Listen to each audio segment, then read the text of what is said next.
Hello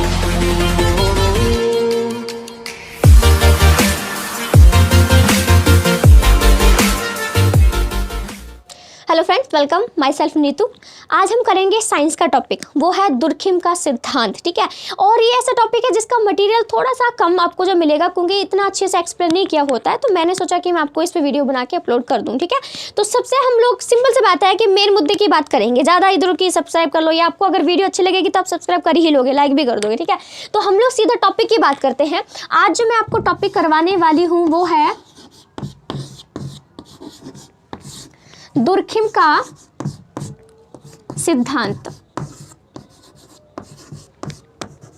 okay, ठीक है। आज मैं टॉपिक करवाऊंगी आपको दुर्खिम का सिद्धांत। ये थ्योरी है, ठीक है, और बेवर की थ्योरी भी है। बहुत सारे ऐसे हमारे समाजशास्त्री विद्वान हैं जिन्होंने बहुत सारी थ्योरीज दी हैं, लेकिन मैं आज आपको जो है वो दुर्खिम का सिद्धांत जो है थ्योरी है इनकी दूंगी। और सबसे मेन बात ये है कि जो दुर्खिम थे उन्होंने रिलीजन, जो हमारा धर्म होता है, उसको लेकर अपनी थ्योरी जो है लिखी है। धर्म को लेकर इनके क्या विचार थे, क्या ये सोचते थे, क्या क्या जो भी चीज़ें, तो वो सारी चीज़ें उन्होंने अपनी थ्योरी में ऐड करने की कोशिश की है।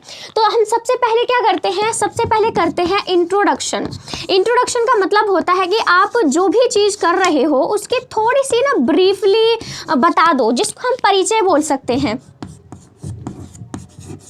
चौक टूटे जा रही है बार बार। ठीक है, तो हम लोग इसकी बात करते हैं कि जो दुर्खिम थे उन्होंने, ठीक है, सबसे पहले हम लोग इसके इंट्रोडक्शन की बात करते हैं कि इंट्रोडक्शन क्या हो सकता है। ठीक है, तो सबसे पहले आपको लिखना है कि 1912 में, ठीक है, 1912 में मैं आपको जो इंट्रोडक्शन है थोड़ा सा जो है वो छोटा छोटा कर करके लिख रही हूँ, लेकिन बताऊंगी मैं आपको पूरा अच्छे से। ठीक है, तो ये आप लिखिएगा कि 1912 में जो इमाइल दुर्खिम थे, ठीक है, उन्होंने एक ग्रंथ लिखा था। उसका नाम था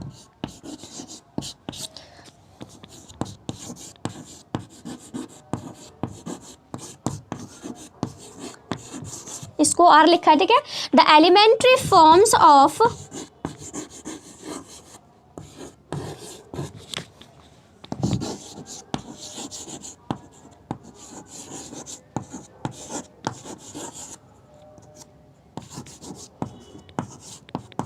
ओके, ठीक है। तो हम सबसे पहले ये कर सकते हैं कि जो हमारे दुर्खिम थे उन्होंने 1912 में एक ग्रंथ की रचना की थी जिसका नाम था the elementary forms of religious life. ठीक है, रिलीजियस लाइफ, इसकी उन्होंने जो है एक ग्रंथ पुस्तक लिखी थी, जिसको उन्होंने 1912 में ही लिखी थी और 1912 में ही इन्होंने इसको पब्लिश भी कर दिया, प्रकाशित कर दिया था। ठीक है, तो हम ये सबसे पहले इसमें लिखेंगे। ठीक है, उसके बाद हम इसमें कह सकते हैं कि ये जो महत्वपूर्ण ग्रंथ जो कि हमारे इमाइल दुर्खिम ने लिखा था, ये उनके जीवन का सबसे इम्पोर्टेंट, सबसे महत्वपूर्ण ग्रंथ माना जाता है, क्योंकि इस जो पुस्तक जो उन्होंने ग्रंथ लिखा है, इसमें उन्होंने धर्म के बारे में जो भी इनके विचार थे, धर्म को लेकर ये क्या क्या सोचते थे, उसका पूरे खुले तौर पर उन्होंने जो है वर्णन किया है। और उस चीज़ से हमें इनकी जो सोच है उसका भी पता चल जाता है, क्योंकि जो भी उन्होंने अपनी पुस्तक में लिखा है अपनी सोच और समझ से लिखा है, यानी वो सारी चीज़ें लिखी हैं जो ये धर्म को लेकर सोचते हैं। तो इनकी लाइफ का सबसे इंपॉर्टेंट ग्रंथ जो है ये इनका माना जाता है, दुर्खिम का। और इससे उनकी जो एक एनालाइज करने की जो इनकी सोच है उसके बारे में भी काफ़ी जानकारी हमें इसमें मिल जाती है। इंट्रोडक्शन में सबसे पहले आप ये यहाँ से इनके जो ग्रंथ है उससे शुरुआत आप करोगे तो आपके लिए ठीक रहेगा। ठीक है, उसके बाद हम लोग बात करते हैं, ठीक है, पहला तो आप इनके ग्रंथ के बारे में लिखिएगा। ठीक है, अब दूसरा हम लोग शुरू करते हैं, थोड़ा ब्लैक बोर्ड कम पड़ जाएगा। ठीक है, दूसरा आप करिएगा उद्देश्य, क्योंकि आप सिंपल सी बात है, हम इसमें उद्देश्य में बताना है पर्पस के जो इमाइल दुर्खिम थे उन्होंने जो elementary forms of religious life जो पुस्तक थी, ग्रंथ था, उसको लिखा था। तो क्यों लिखा था, क्योंकि आप भी कोई काम करते हो, कोई भी चीज़ को, तो उसका कोई ना कोई पर्पस होता है। तो जो हमारे दुर्खिम थे उनका भी एक उद्देश्य, एक पर्पस था इस जो ग्रंथ है उसको लिखने का। ठीक है, तो इस प्रकार से कह सकते हैं कि जो दुर्खिम थे, ठीक है, लेकिन कि दुर्खिम जी का इस ग्रंथ को लिखने का सबसे बड़ा उद्देश्य ये था कि वो धर्म के एक शुद्ध समाज शास्त्रीय जो सिद्धांत है उसको पेश करना चाहते थे। और अपने इस उद्देश्य को पूरा करने के लिए उन्होंने इस पुस्तक में जो elementary forms of religious life है, इसमें उन्होंने क्या चीज़ की है, उन्होंने धर्म के बारे में 3 चीज़ों का वर्णन किया है। पहला उन्होंने किया धर्म का परिचय, नहीं, धर्म की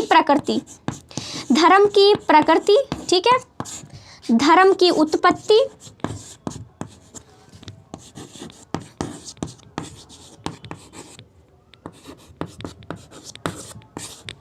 आई थिंक उत्पत्ति कुछ गलत सा लिखा हुआ लग रहा है, 2 मिनट, ऐसे ही तो लग रहा है। ठीक है, धर्म की उत्पत्ति और प्रभाव। ओके,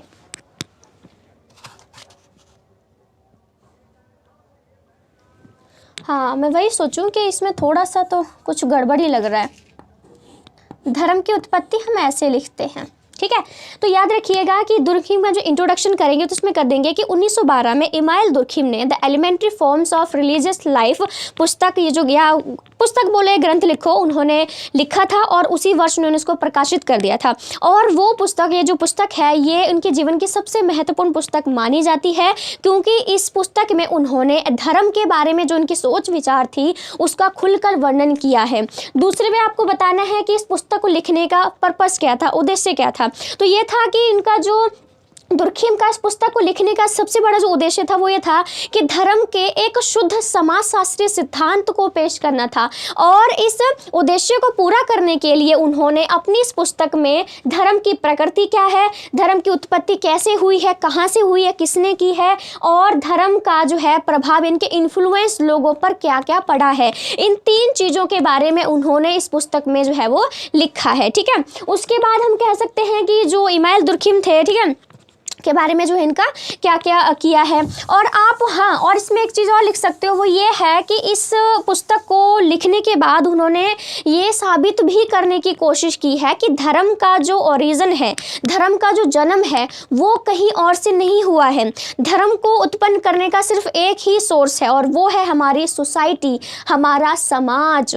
बाकी लोग बहुत अलग थ्योरी देते हैं कि धर्म की उत्पत्ति यहाँ से हुई, देवता से हुई है, इससे हुई है, लेकिन इमाइल दुर्खिम कहते हैं कि धर्म का जो ओरिजिन है, धर्म की जो उत्पत्ति है, जन्म है, वो सिर्फ और सिर्फ सोसाइटी से ही हुआ है, हमारे समाज से हुआ है और कहीं से नहीं हुआ है। ठीक है, उसके बाद हम इसमें एक और चीज़ ऐड कर सकते हैं, वो ये है कि इनका जो ग्रंथ है, ठीक है, जो इन्होंने ग्रंथ लिखा है उसको 3 भागों में बांटा जा सकता है। ठीक है, 3 भाग। ठीक है, तो ये इसमें आप ऐड कर दीजिएगा कि जो इनका जो elementary forms of religious life जो इनका ग्रंथ है उसको हम 3 भागों में बांट सकते हैं। ठीक है, ध्यान से सुनिएगा, मैं हर चीज़ नहीं लिख सकती हूँ, मैं आपको बोलूँगी, आप मेरे जो भी बोल रहे हैं उनको ध्यान से सुनिएगा। तो पहला जो भाग था उसमें उन्होंने क्या किया, पहले भाग में, ठीक है, दुर्खिम ने जो है पहले भाग में धर्म से संबंधित जितने भी प्रश्न थे उनका जवाब दिया है, हो गया।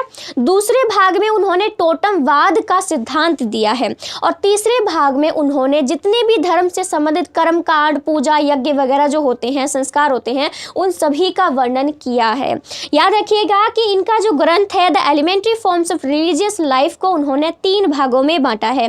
पहले भाग में उन्होंने धर्म से संबंधित जितने भी प्रश्न हैं उनका जवाब दिया है, दूसरे भाग में उन्होंने टोटमवाद के सिद्धांत दिया है और तीसरे भाग में उन्होंने धर्म से संबंधित जितने भी कर्मकांड, संस्कार, यज्ञ, पूजा, जो भी चीज़ें होती हैं उन सभी का वर्णन किया है। ओके, आपके लिए सारा एक इंट्रोडक्शन है जो आपको देना है। उसके बाद हम लोग करते हैं कि धर्म की धारणा यानी कि कॉन्सेप्ट ऑफ रिलीजन की हम लोग बात करते हैं। नेक्स्ट जो आप टॉपिक लिखोगे वो होगा हमारा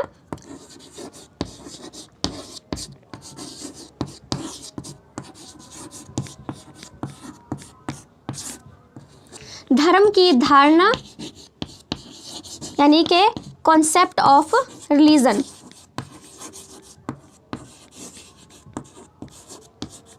कॉन्सेप्ट ऑफ रिलीजन, ठीक है, ये हमारा बोल सकते हो। पहले आप सबसे पहले इंट्रोडक्शन करोगे और सेकंड नंबर पर आप धर्म की धारणा यानी कि कॉन्सेप्ट ऑफ रिलीजन जो है इसके बारे में लिखना शुरू करोगे। तो इसमें पता क्या है, धर्म की धारणा में ये चीज़ बताने की कोशिश की है कि धर्म को लेकर बहुत सारे विद्वान हैं जिन्होंने डेफिनेशन दी है यानी कि परिभाषाएं दी हैं। ठीक है, और लेकिन क्या है कि जिन्होंने भी धर्म को लेकर जो परिभाषाएं दी हैं उनकी आलोचना फिर दुर्खिम जी ने कर दी है, यानी कि क्रिटिसिज्म कर दिया है कि नहीं, तुमने जो डेफिनेशन दी है धर्म को लेकर वो गलत है। और उनका एक रीजन भी है, ऐसे ही नहीं बोल दिया हवा में कि नहीं तुमने गलत बोला है, एक रीजन भी है उनके पास कि उन्होंने रीजन भी बताया है कि हाँ तुमने ये चीज़ इसलिए गलत लिखी है। इसमें इसकी डेफिनेशन की बात करूं तो हमारी पहली जो डेफिनेशन है वो दी है हमारी स्पेंसर,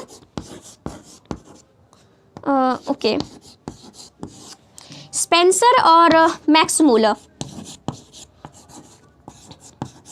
ठीक है। तो याद रखना कि स्पेंसर और जो मैक्स मूलर थे उन्होंने इसकी डेफिनेशन देते हुए, ठीक है, मैं इनकी डेफिनेशन करना चाहूँगी, प्लस का मतलब है दो लोग हैं इसलिए, ठीक है। तो स्पेंसर और जो मैक्स मूलर है इन्होंने इसकी डेफिनेशन दी है, ठीक है।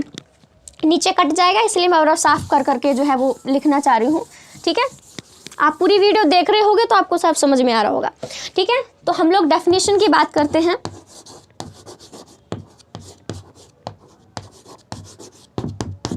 ठीक है, तो डेफिनेशन दी है हमारी स्पेंसर और लिख देती हूँ, ठीक है। स्पेंसर और मैक्स मूलर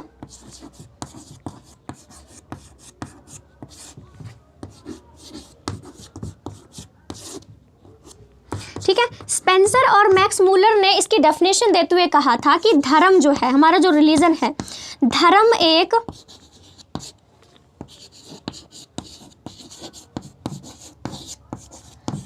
व्यक्तिगत रहस्यात्मक और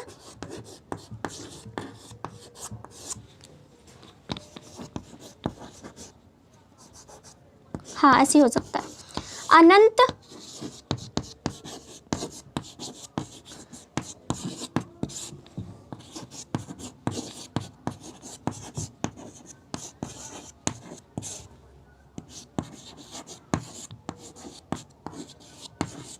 ओके ठीक है। तो लिख रखा है कि स्पेंसर और जो मैक्स मूलर हैं उन्होंने इसकी डेफिनेशन देते हुए कहा है कि धर्म जो है, धर्म एक व्यक्तिगत रहस्यात्मक और अनंत शक्तियों से संबंधित है। उन्होंने ये धर्म की परिभाषा दी, लेकिन जो इमाइल दुर्खिम थे, जो हमारे दुर्खिम है, उन्होंने इसकी आलोचना की है, इसका क्रिटिसिज्म किया है, ठीक है। उन्होंने इसका क्रिटिसिज्म करते हुए कहा है कि हो सकता है कि ईसाई और जो हमारे प्राचीन समाज है उसमें धर्म जो है वो रहस्यात्मक हो, व्यक्तिगत हो, अनंत शक्तियों से संबंधित हो, लेकिन आज के जो हमारा बौद्धिक समाज का जो आधुनिक समाज है, ठीक है, उसमें ज़रूरी तो नहीं है ना कि धर्म हमारा रहस्य हो या नहीं हो।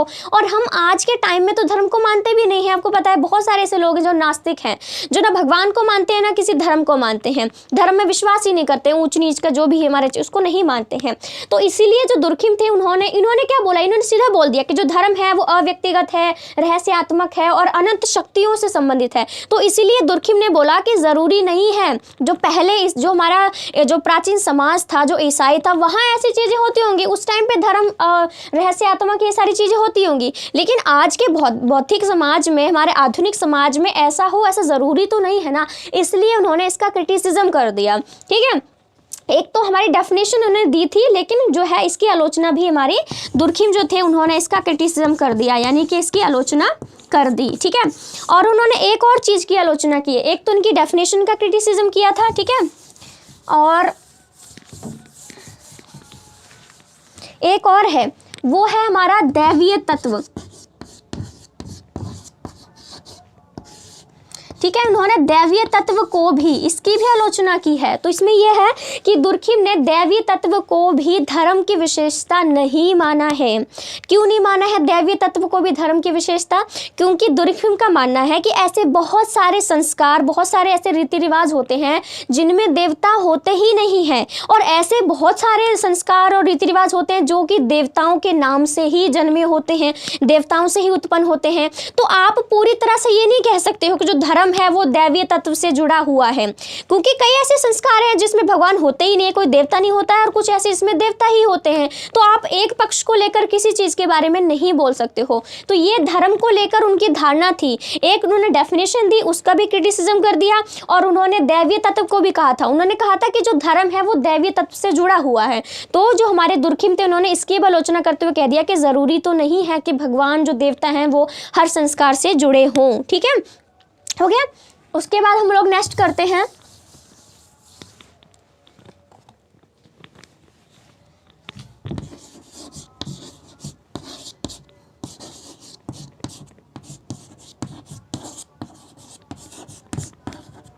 अगला जो हमारा तीसरा टॉपिक आप लिख सकते हो जब भी आप पेपर में लिखे आओगे। सबसे पहले सबसे पहले क्या करोगे, इंट्रोडक्शन लिखना, दूसरे पे जो मैंने अभी लिखा धर्म की धारणा, और तीसरे नंबर पर जो हेडिंग लिखोगे आप वो लिखोगे धर्म का सिद्धांत। ठीक है, तीसरे में हमको करना है कि धर्म का सिद्धांत क्या है। तो इसमें थोड़ी सी आप कह सकते हो कि जो दुर्खिम थे, तो कह सकते हैं कि परिभाषाओं की आलोचना करने के बाद जो हमारे दुर्खिम थे, ठीक है, जो दुर्खिम है, उन्होंने दो महत्वपूर्ण सिद्धांतों की आलोचना की है। क्या किया है, दो प्रमुख, इंपॉर्टेंट भी थे वो, ठीक है, दो प्रमुख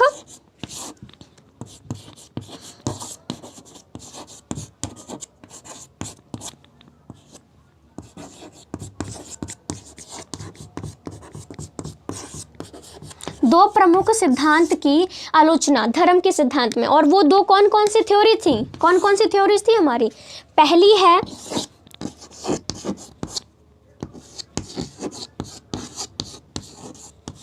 आतंकवाद, थोड़ा आगे से लिखती हूँ क्योंकि थोड़ा इंग्लिश भी लिख दूंगी तो आपके लिए थोड़ा सही रहेगा।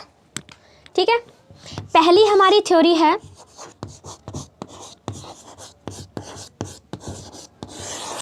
आतंकवाद का सिद्धांत,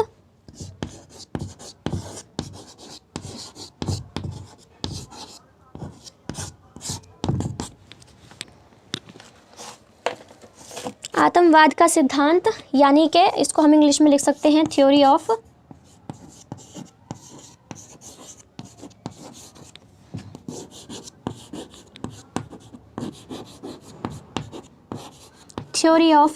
एनिमिज्म। ठीक है, और दूसरी जो थ्योरी जिसका उन्होंने क्रिटिसिज्म किया था वो है प्रकृतिवाद का।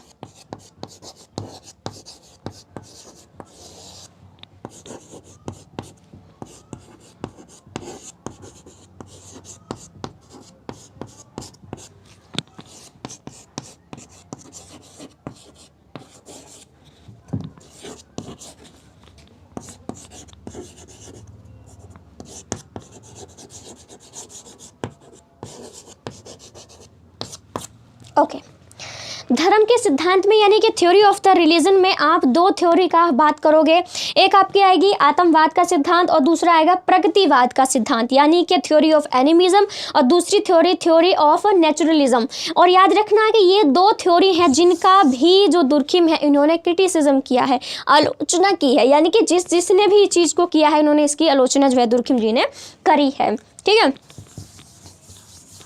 पहली थ्योरी के बारे में बात करते हैं कि आत्मा का सिद्धांत जो है हमारा वो क्या चीज़ होती है, किसने दी थी थ्योरी, और फिर जो दुर्खिम थे उन्होंने इसकी क्रिटिसिज्म क्यों कर दिया अचानक से। ठीक है, तो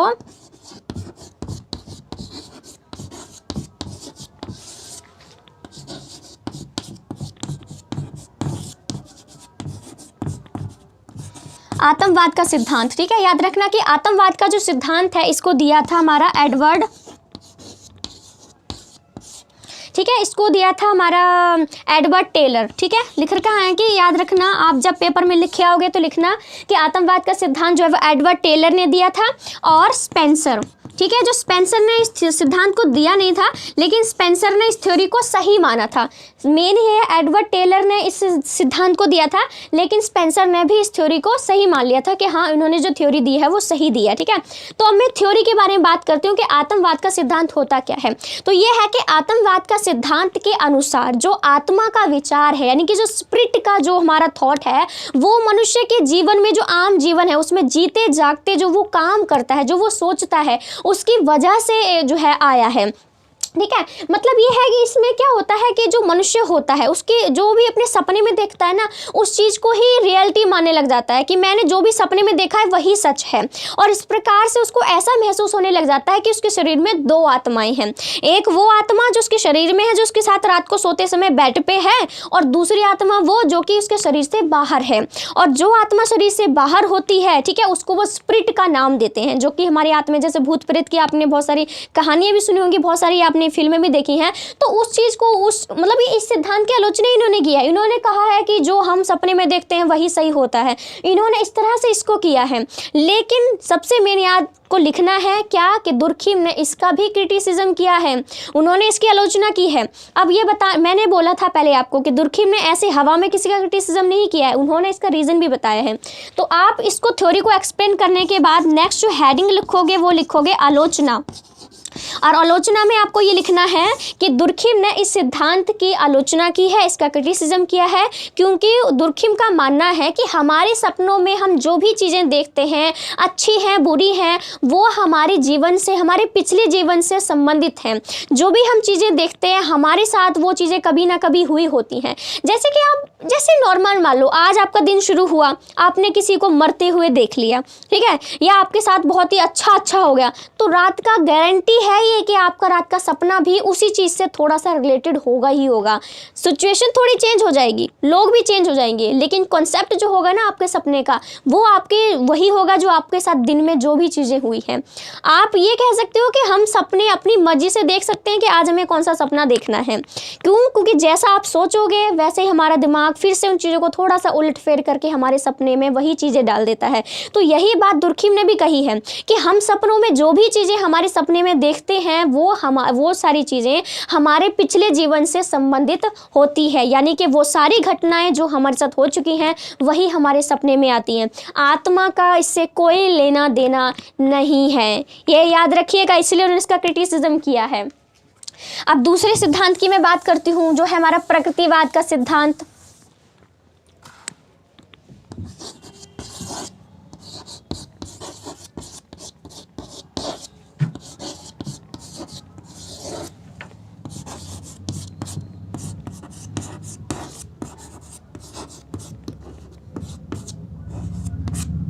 ठीक है, और याद रखना कि जो प्रकृतिवाद का सिद्धांत है इसको दिया है हमारा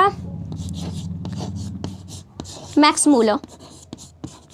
ठीक है, जो प्रकृतिवाद का सिद्धांत है उसको मैक्स मूलर ने दिया है।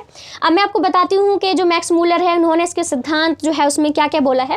तो ये कह सकते हैं कि मैक्स मूलर ने जो वेद होते हैं हमारे ऋग्वेद, आयुर्वेद, सामवेद, ठीक है, ये आपने वेद सुने होंगे, पढ़े भी होंगे, तो ये कह सकते हैं कि मैक्स मूलर ने प्रकृतिवाद के सिद्धांत को वेदों के आधार पर दिया है। ठीक है, और वो कहते हैं कि हमारे देवताओं के जो भी हम नाम बुलाते हैं वो सारे प्राकृतिक तथ्यों से जुड़े हुए होते हैं। जैसे आपने सुना होगा अग्निदेव, वायुदेव, सूर्य देव, ठीक है, और भी बहुत सारी चीज़ें हैं जिन चंद्रदेव हो गए। तो ये क्या है सारी चीज़ें, हवा पानी तो आपको पता है प्रकृति से मिली चीज़ें हैं। तो मैक्स मूलर यही कहते हैं कि जो हम देवताओं की पूजा करते हैं, ठीक है, वो सारी जो है हमारी प्राकृतिक जो चीज़ें हैं उनसे जुड़ी हुई हैं, ऐसा इनका मानना है। लेकिन दुर्खिम इसका भी क्रिटिसिज्म करते हैं, इसकी भी आलोचना करते हैं। ठीक है, आपको जब भी पेपर में लिखे आओगे ना आप, ठीक है, सबसे पहले तो ये लिखना कि किसने थ्योरी दी है, फिर लिखना क्या थ्योरी दी है, और फिर सबसे नीचे उसका क्रिटिसिज्म साथ के साथ में ही करना है आपको, अलग नहीं कहीं अलग पेज पे करोगे।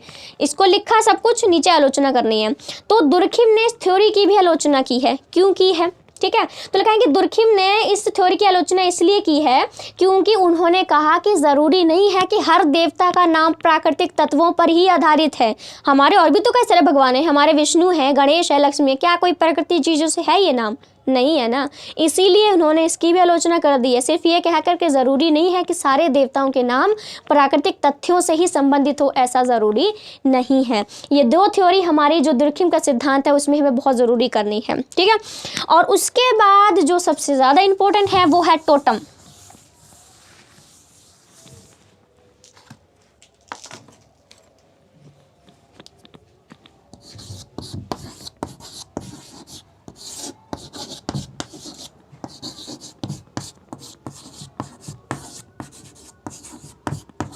ठीक है, टोटम का सिद्धांत यानी कि टोटमवाद का सिद्धांत। ठीक है, तो इसमें यह था कि दुर्खिम ने कहा कि, ठीक है, हाँ लिखा कि दुर्खिम के अनुसार जो है हमारा, ठीक है, ठीक है, कोई बात नहीं, दुर्खिम के सिद्धांत में, ठीक है, टोटमवाद में ये कह सकते हैं कि दुर्खिम ने कहा कि आतंकवाद का सिद्धांत और प्रगतिवाद जो दो सिद्धांत दिए थे वो हमें ये बताने में नाकामयाब रहे हैं कि धर्म की उत्पत्ति कैसे हुई है और कहाँ से हुई है, क्योंकि दोनों ही जो थ्योरी है वो पवित्र और अपवित्र के जाल में फंसी हुई हैं। इसीलिए जो दुर्खिम थे उन्होंने टोटमवाद का सिद्धांत दिया और इसके ज़रिए उन्होंने बताने की कोशिश की है कि धर्म की उत्पत्ति कहाँ से हुई है, क्या चीज़ें हमारी आ जाती हैं। ठीक है, तो ये जो मैं बोल रही हूँ ना ये आपको लिखना है। उसके बाद आपको बताना है कि टोटम क्या होता है, व्हाट इज टोटम।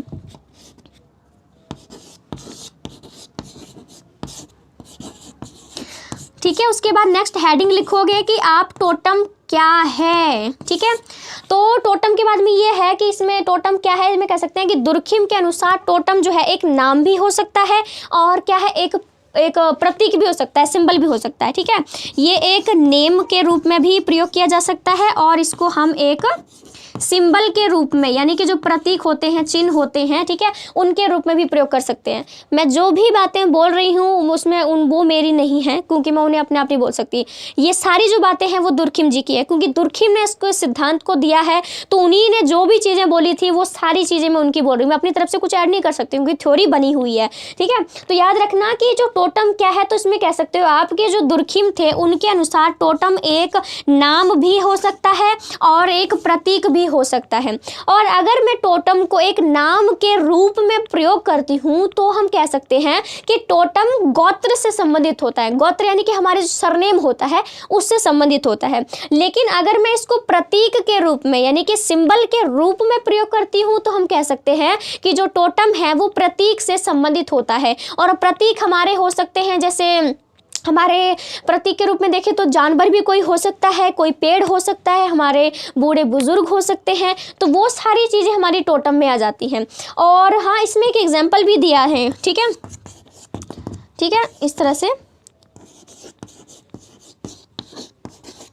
ठीक है, जो दुर्खिम थे उन्होंने इसका एक एग्जाम्पल भी दिया है, एक हमारा एग्जाम्पल दिया है।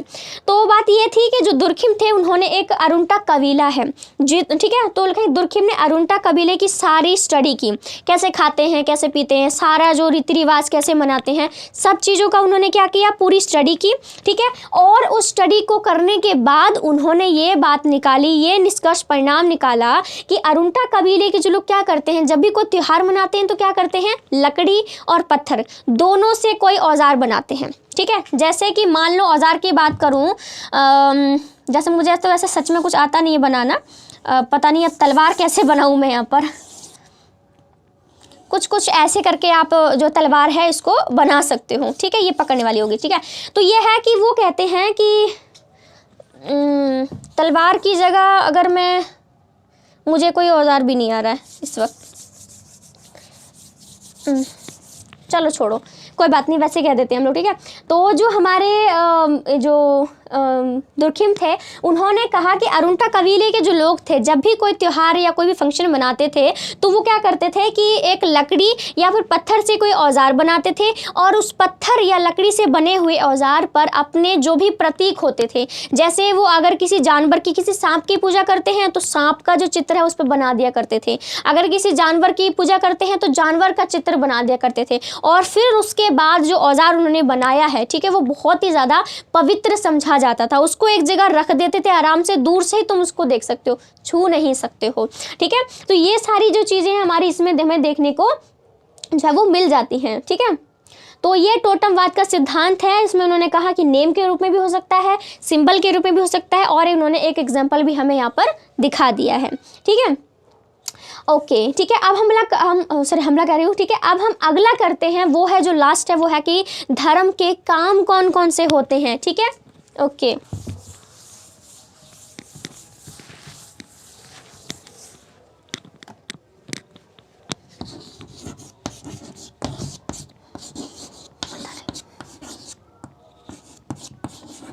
धर्म के काम। ठीक है, तो जो दुर्खिम थे उन्होंने क्या किया कि दुर्खिम के अनुसार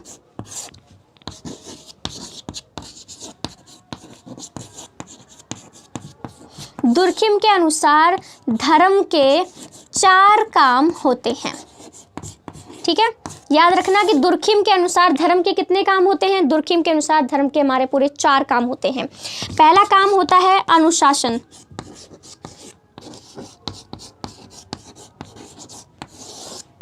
ठीक है, तो लिख रखा है कि हम धर्म के काम के बारे में बात करते हैं, तो दुर्खिम के अनुसार धर्म के 4 काम होते हैं।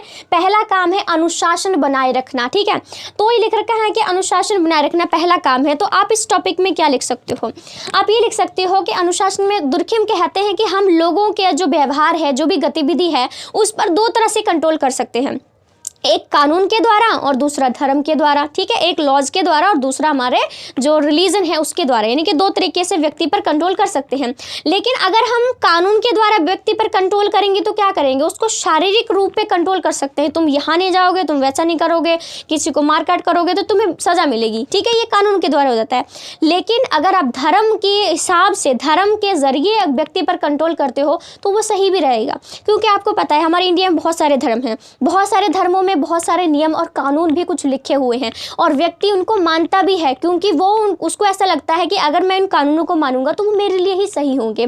कानून जो है हमारे जो सरकार बनाती है, लोग इतनी जल्दी उनको एक्सेप्ट नहीं करते हैं जितना कि धर्म में कुछ नियम कानून होते हैं उनको मानने के लिए वो तैयार हो जाते हैं। तो ये है कि दुर्खिम कहते हैं कि अनुशासन धर्म के द्वारा ही होता है, क्योंकि अगर धर्म में जो भी चीज़ें लिखी हैं तो लोग उनको जल्दी स्वीकार कर लेते हैं, लोग कंट्रोल में आ जाते हैं, ठीक है। ये आप पहला जो इनका काम है अनुशासन, वो लिख सकते हो।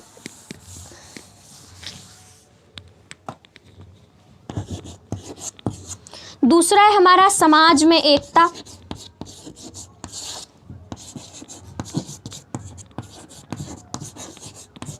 ठीक है। समाज में एकता की बात करूं तो लिख रखा है हमारा कि जो धर्म है वो समाज में एकता कायम करने की भी कोशिश करता है, क्योंकि आपको पता है बहुत सारे धर्म हैं, बहुत सारे धर्मों के अपने अपने रीति रिवाज होते हैं, ठीक है।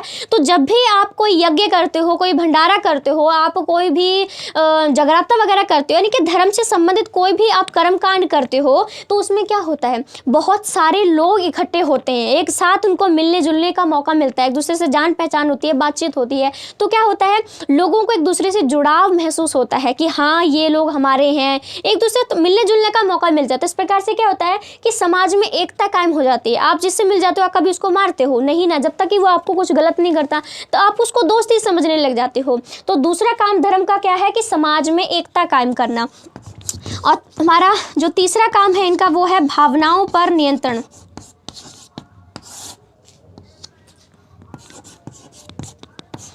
ठीक है। जो हमारा तीसरा काम है वो है हमारा भावनाओं पर नियंत्रण। भावनाएं क्या उनसे होती है, हमारी फीलिंग्स, आपको पता है हम ह्यूमन, हमारी फीलिंग्स क्या होती है, हंसना, रोना, दुखी होना, निराश हो जाना, ये हमारी अलग अलग टाइप की फीलिंग्स होती हैं जो कि अलग अलग समय पर अलग अलग होती हैं, ठीक है, ठीक है, अलग अलग, क्योंकि हम कभी जो एकदम से गुस्सा हो जाते हैं, कभी एकदम से हंसने लग जाते हैं, कभी एकदम से उदास हो जाते हैं, तो हमारी feeling time to time change होती रहती है। तो ये जो धर्म है ये उनकी जो फीलिंग है उसको कंट्रोल करती है। मान लो आप कोई व्यक्ति मर गया है, वहाँ पर आप शोक में गए हो, वहाँ पर आप हंस नहीं सकते हो, ये आपका अधिकार है, आप हंसने का हंस सकते हो, लेकिन उस सिचुएशन पे आप नहीं हंस सकते हो, वहाँ आपको कोई भी राइट नहीं है कि आप वहाँ पे हंसो, क्योंकि आपको खुद पता है कि वहाँ एक अलग टाइप की ही चीज़ चली हुई है, वहाँ पर आप हंस नहीं सकते हो। तो धर्म जो है व्यक्ति की भावनाओं पर भी कंट्रोल करने की पूरी कोशिश करता है, ठीक है। और एक हमारा लास्ट काम जो इनका रह जाता है वो है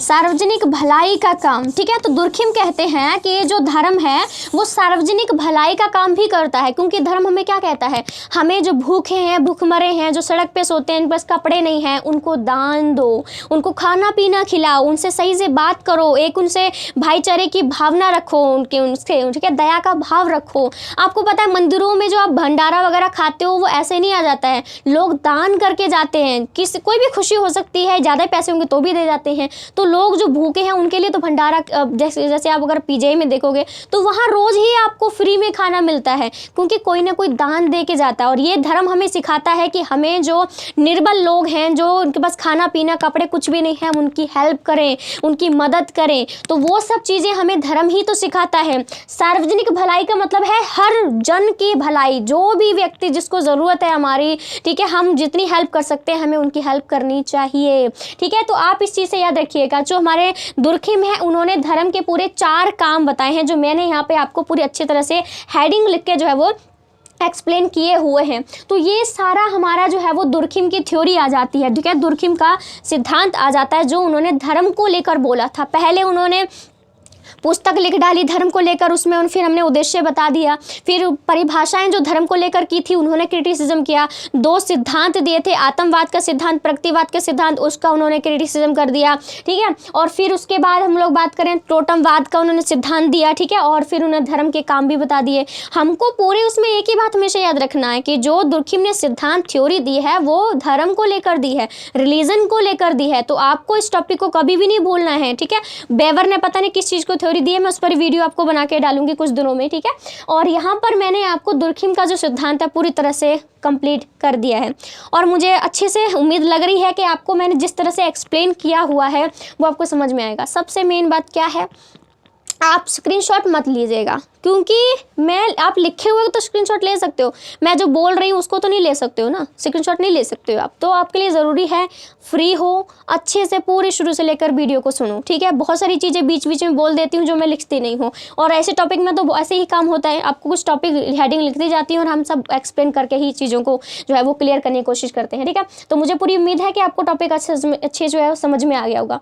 एक काम कीजिएगा, मुझे कमेंट करके ज़रूर बताइएगा कि अगर आपको ये टॉपिक जो भी मैंने समझाया, जिस तरीके से समझाया, आपको पसंद आ रहा है कि नहीं आ रहा, ताकि मुझे भी लगे कि हाँ मेरा पढ़ाया वो बच्चों को जो है वो जो भी इसको देख रहे हैं उनको समझ में आ रहा है। तो कमेंट करके ज़रूर बताइएगा।